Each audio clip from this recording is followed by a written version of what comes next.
इस second session में अपना संबोधन यहाँ पर करेंगे।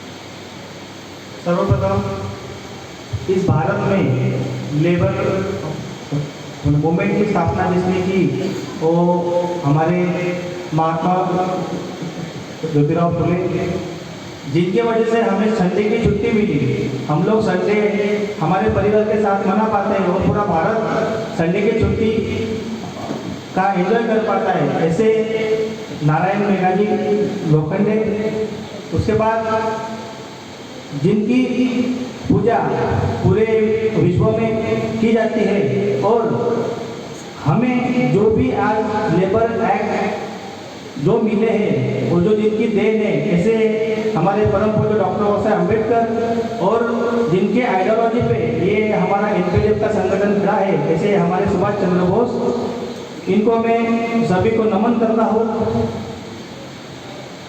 साथियों और मंच पे बैठे सभी मेरे भाई, मेरे नेतागण, इनको और जो भी इस पंडाल में बैठे उन सभी को मैं जय हिंद, लाल सलाम, जय भीम बोलता हूँ।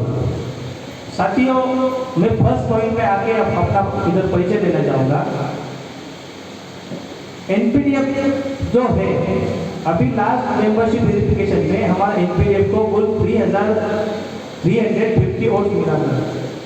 तो ये जो 3,350 वोट्स है, ये जो हमारा मेंबरशिप है 7.07%। हमारा फर्स्ट जो प्रायोरिटी का काम है कि हमें हमारा संगठन बढ़ाना है। हमें ये जो वोट्स हमें मिले हैं हमारे मेंबर से, इन पर हमें डिपेंड, मतलब इन पर हमें रुकना नहीं है। हमारा पहला काम है कि हमारा संगठन बढ़ाना है, क्योंकि जब आपका संगठन बढ़ेगा, आपका संगठन मजबूत होगा, तो आपके मांगों, अगर मांग आप आपके मैनेजमेंट के साथ, आपके सरकार के सामने रखेंगे, तो आपका संगठन अगर मजबूत होगा तो आपके मांग को कोई डिनाई नहीं कर सकता। ये पहली बात है। तो मैं ये कहना चाहूँगा कि अगर हमें हमारा संगठन बढ़ाना है तो कुछ बेसिक स्ट्रक्चर पे हमें काम करना पड़ेगा। अभी मैं जैसे कि आपको एक मतलब उदाहरण तौर पे बताता हूँ कि 12 दिसंबर 2024 को हमारे बोर्ड ने एक कंपेंसेशन अपॉइंटमेंट के लिए एक ड्राफ्ट पॉलिसी पब्लिश किया है। मैं आपसे पूछना चाहूँगा, जी हाँ, हमारे नेतागण ने तो उसको मतलब पढ़ाई है, लेकिन क्या हमें जो हम लोकल लेवल के कार्यकर्ता है, लोकल लेवल के लीडर्स है, क्या हमने वो पूरी पॉलिसी पढ़ी है? जब हम उसको पढ़ेंगे तो वह हमें समझेगा। उसमें पहला ही मुद्दा दिया गया है सर कि अगर हमारे कर्मचारी भाई की डेथ अगर डीम डेपुटेशन से पहले होती है तो उसे गवर्नमेंट का जॉब मिलेगा, और जिसकी डेथ डीम डेपुटेशन पे बाद होती है उस पर कारपोरेशन का जॉब मिलेगा। तो ये तो मैं पहली बात पे मेरे आईडीयू अपने एनपीडीएफ की तरफ से ये बात को निषेध करता हूँ, क्योंकि हमने कारपोरेशन का स्वीकार नहीं किया है, हमारा उसको विरोध है। और अगर आज के दिन में मेरा अगर डेथ हो जाता है तो मेरी फैमिली को गवर्नमेंट जॉब ही मिलना चाहिए, ये हम पहली बात और ये पहली मांग हमारे इस एनपीडीएफ के सेशन से भी मैं आपके सामने करना चाहूँगा। क्यों हमने वो जॉब, अगर हमने कारपोरेशन स्वीकार नहीं किया है तो वो जॉब के लिए हमारा निषेध है, हमें गवर्नमेंट का जॉब ही मिलना चाहिए। उसके बाद में सेकंड मुद्दे पे आऊँगा दोस्तों कि हमें एनपीडीएफ बढ़ाना है। तो हमारा संगठन जो बड़ा है ये एक हमारा प्रोग्रेसिव विचार है, और हमारा प्रोग्रेसिव विचार पे ये जो हमारा संगठन खड़ा है। लेकिन साथियों, ये बात सही है, थोड़ा कड़वा है लेकिन सच है कि संगठन आइडियोलॉजी के बेस पे खड़ा रह सकता है, थोड़ी दुखद है, लेकिन आइडियोलॉजी के बेस पे वो बढ़ नहीं सकता। उसके अलावा भी हमें कुछ करना पड़ेगा हमारे लोगों के लिए। आज हमारे सामने बाबा साहब का फोटो रखा है, हमारे सामने सुभाष चंद्र बोस का फोटो रखा है, हम उन्हें पूज रहे हैं। क्या मैं आपसे पूछना चाहूँगा कि हम उन्हें खाली उनके आइडियोलॉजी के लिए ही पूछ रहे हैं?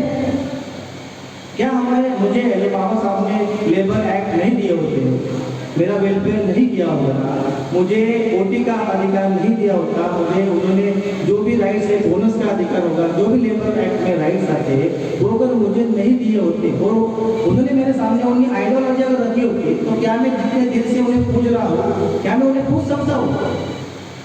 मेरा कहने का मतलब ये है कि आपको लोगों के लिए कुछ करना पड़ेगा, आपको आपके कर्मचारी के लिए कुछ सैक्रिफाइसेस करने पड़ेंगे, कुछ त्याग करना पड़ेगा, तब जाके आपके साथ आपकी जनता खड़ी रहेगी, आपका यूनिट लेवल मजबूत होगा। और जब यूनिट लेवल मजबूत होगा तो एनपीडीएफ मजबूत होगा। एनपीडीएफ ऐसे नहीं मजबूत होगा तो चलो भाई एनपीडीएफ हो गया हमारा मजबूत, 1 नंबर का संगठन हो गया, 2 नंबर का संगठन हो गया, ऐसा नहीं है। आपको आपकी यूनिट लेवल पे काम करना पड़ेगा। आपकी यूनिट लेवल पे आपके जो भी वर्कर्स है, एम्प्लॉयज है, उनकी समस्या आपको छुड़ानी पड़ेगी। वो छुड़ाने के बाद जब आपके साथ आपके वर्कर्स खड़े जाएंगे और वो जो मेंबरशिप का इलेक्शन आएगा अगला वाला, जो एनपीडीएफ के भारी मतों से लड़ेंगे, तब हमारा संगठन बढ़ेगा। और जब हमारा संगठन बढ़ेगा तो हमारी ताकत मजबूत होगी। जब हमारी ताकत मजबूत हो जाएगी तो हमारी मांग जो अभी सबने इस रेजोल्यूशन बुक में लिखा है कि सीएलसी पे लेवल पे हो या फिर बोर्ड पे लेवल पे हो, जैसा हमारा लोकल लेवल पे होता है वैसे ही हमारा राष्ट्रीय लेवल पे भी होता है सर, कि ये लोग हमारा बात तो मतलब ये नहीं करता है कि भाई तू ये आया है, ये क्यों नहीं करता है? क्योंकि हमारी स्ट्रेंथ अभी कम है। लेकिन वो दिन दूर नहीं है साथियों, अगर हमने मेहनत किया तो हमें ये एनपीडीएफ इस डिफेंस सेक्टर में 1 नंबर का संगठन बनने के लिए कोई दिन नहीं लगेगा। हमें उसके लिए सैक्रिफाइसेस करने पड़ेंगे, हमें उसके लिए त्याग करना पड़ेगा। साथियों, अभी मीना जी ने भी एक बात रखी यूपीएस की, तो जैसा कि उन्होंने बताया कि इसके लिए शिव गोपाल मिश्रा जी ने कैसे सपोर्ट किया है, तो उन्होंने तो सपोर्ट किया ही है। उसके साथ साथ जो बीपीएमएस का जो संगठन है, बीपीएमएस ने भी उनके लेटर पैड पे दिया है कि ये जो सरकार ने यूपीएस हमारे तरफ दिया है, इस भारत को लेने जा रहा है, हम उसका स्वागत करते हैं। क्या साथियों सही में यूपीएस ये हमारे लिए पेंशन का एक मतलब ये है, वो क्या सही में पेंशन है? अभी मेरे भाई ने बताया कि अगर उनके रिटायरमेंट के वक्त 30 लाख अगर उनके जमा होते हैं तो उनको 30 मास में कुछ नहीं मिलेगा। हमारे मराठी में एक म्हण जिसे बोलते हैं, आमचेच गहू आम्हाला जेवू। मतलब क्या होता है कि हमारे यहाँ गेहूँ है, उसको वो लोग पीसेंगे और हमें खिलाएंगे। तो क्या ये वर्करों की हित की बात है? हमारे जो फेडरेशन है, हमारा एनपीडीएफ जो है वो क्यों है? क्योंकि ये तीनों फेडरेशन अपने अपने काम में निकम्मे हैं, ये काम नहीं करते, सरकार से ये मैनेज हो जाते, इसीलिए हमने एनपीडीएफ का स्थापना किया। किसी की विरोध करने के लिए एनपीडीएफ का स्थापना नहीं हुआ है, ये लोग अपने काम में फेल्यूर हुए हैं।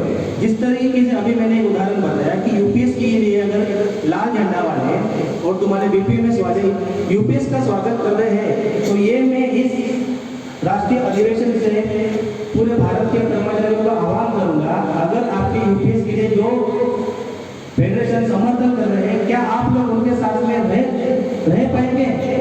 क्या ऐसे संगठनों के साथ आपने रहना चाहिए?